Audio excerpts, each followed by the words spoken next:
તો શરૂઆતમાં કરતા જે રચના કરીને પેલી અંકુરી સૃષ્ટિ બનાવેલી, અને અંકુરી સૃષ્ટિ જે બનાવેલી એ વખતે બીજો કોઈ તત્વો નહીં. અકલ, આરસ, સુરત, નુરત, ઉપજણ અને કૈવલનું ઐશ્વર્ય, ચૈતન, આ છ વિભૂતિઓ મેળવી અને અંકુરની રચના કરેલી. એ અંકુરોમાં પણ ત્રણ પ્રકાર ખરા, પરમ વિશેષ, વિશેષ સામાન્ય. અંકુરોમાં આ પ્રકાર ખરા છે, પણ એ અંકુરો આપમેળે ચલિત ના થયો. કરતા રચના તો પણ ચલિત ના થયો. એટલે કરતાને વિચાર આવ્યો કે અંકુરોની રચના તો કરી, પણ આપમેળે આ ચલિત થતો નથી. વિચાર આવ્યો કે ઓગળી કાપા સિવાય લોહી આવશે નહીં. એટલે અંતર્વૃત્તિના અંશો ઉત્પન્ન કરીને અંકુરોમાં વસાયા. ત્યારે બધા અંકુરો પરસ્પર બધા કલોલ કરવા લાગ્યા. અને અંકુરી સૃષ્ટિ ઘણા વખત ચાલી, ઘણા યુગો વીતી જાય ત્યાં સુધી. એ કરતાના સન્મુખ જ એમ દિવ્ય ભૂમિકા, બ્રહ્મ ભૂમિકા એ દિવ્ય ભૂમિકા છે. ઘણા યુગો સુધી અંશોએ આનંદ કર્યો. એમ કરતો કરતો કરતો કંઈક આપણી દ્રષ્ટિ જાડી થઈ, કઈ બીજો ભાવ થયો. દ્વૈત ભાવ એટલે બીજો ભાવ થયો.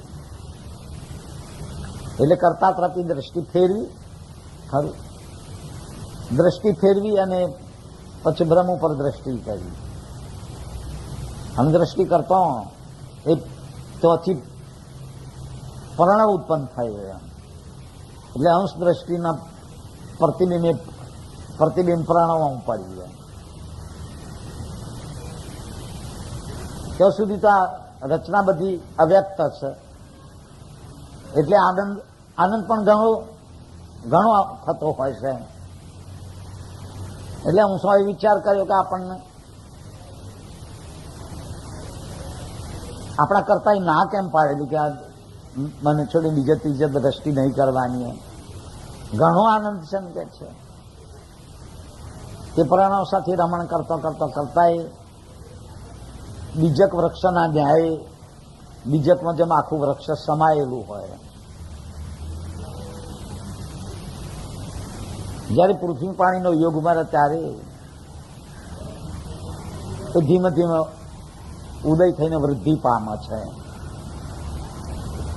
એવી જ રીતે આ પ્રાણરૂપી બીજક જ માનો, એ બીજકમાં બધી પોખેલી જતી તત્વની.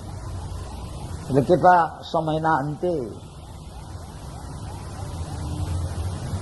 અંતે અંશની ચૈતન સત્તાને પામીને પેલો તત્વો વિકસિત થયા. એ પ્રણવમાંથી પરમ કારણ દેહ રચાયો. કરતા કરામત તો કરી મૂકેલી હતી.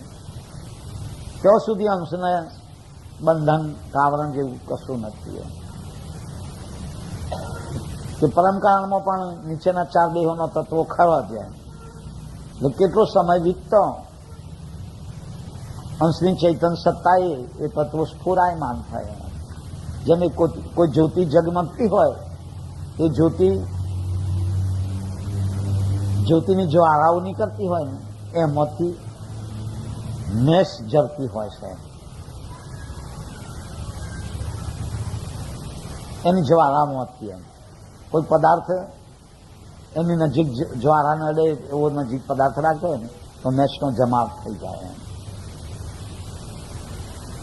આવી રીતે પરમકાળમાંથી અંત દ્રષ્ટિના આવિર્ભાવે તત્વો તો અંદર ભરેલો હતો જ, એમાંથી મહાકારણ દેહ થયો. એટલે અંશવૃત્તિ મહાકારણમાં ઉતરી આવી. અને મહાકારણ પ્રકૃતિનો દેહ ગણાય છે. એટલે વૃત્તિમાં સંચરતા આવી. અને આ રીતે ચિત્ત અંતસ્કરણનો સંબંધ જોડાયો. એટલે તત્વોનું ચિંતન કરવા લાગ્યો. અને ચિંતન કરતા કરતા પ્રકૃતિના પેટમાં 3 ગુણ હતા જ. સમય વીતતો એમાંથી ગુણો ઉત્પન્ન થયા અને એ ગુણોનું કારણ દેહ રચાયો. આવી રીતે ઉત્તર અંશ નીચે ઉતરતો આવ્યો છે. એટલે એનું જે પ્રતિબિંબ, અંશવર્તીનું જે પ્રતિબિંબ જે પડ્યું ને